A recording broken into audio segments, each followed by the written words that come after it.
Breaking news చూస్తున్నాం. యశోద ఆసుపత్రి నుంచి గులాబీ దళపతి కేసీఆర్ డిశ్చార్జ్ అయ్యారు. స్వల్ప అనారోగ్యంతో కేసీఆర్ సోమాజిగూడ యశోద ఆసుపత్రిలో చేరిన సంగతి తెలిసిందే. ఇక 3 రోజుల పాటు ఆసుపత్రిలో చికిత్స తీసుకున్నారు. అధినేత ఆరోగ్యంపై ఎప్పటికప్పుడు యశోద వైద్యులు హెల్త్ బులెటిన్స్ రిలీజ్ చేశారు. శనివారం ఉదయం fever, sugar, BP, sodium levels కంట్రోల్లోకి రావడంతో ఆయన్ని డిశ్చార్జ్ చేశారు. ఆసుపత్రి నుండి కేసీఆర్ నేరుగా హైదరాబాద్ నందినగర్లోని ఇక నివాసానికి అయితే వెళ్లారు. అక్కడే ఆయన 2 రోజుల పాటు ఉండనున్నారు. ఇక శుక్రవారం ఆసుపత్రిలో బీఆర్ఎస్ నేతలతో కేసీఆర్ మాట్లాడారు. మీటింగ్లో తాజా రాజకీయాలపై చర్చించారు.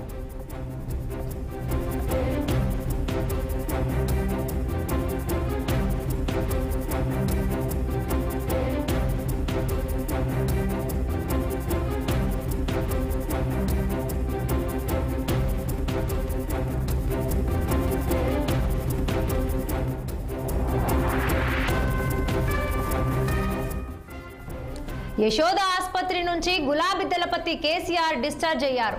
స్వల్ప అనారోగ్యంతో కేసీఆర్ సోమాజిగూడ యశోద ఆసుపత్రిలో చేరిన సంగతి తెలిసిందే. ఇక 3 రోజుల పాటు ఆసుపత్రిలో చికిత్స తీసుకున్నారు.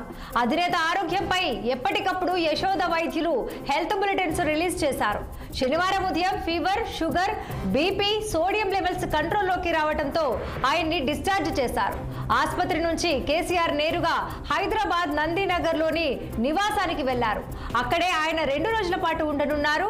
ఇక శుక్రవారం ఆసుపత్రిలో బీఆర్ఎస్ నేతలతో కేసీఆర్ మాట్లాడారు. మీటింగ్లో తాజా రాజకీయాలపై చర్చించారు.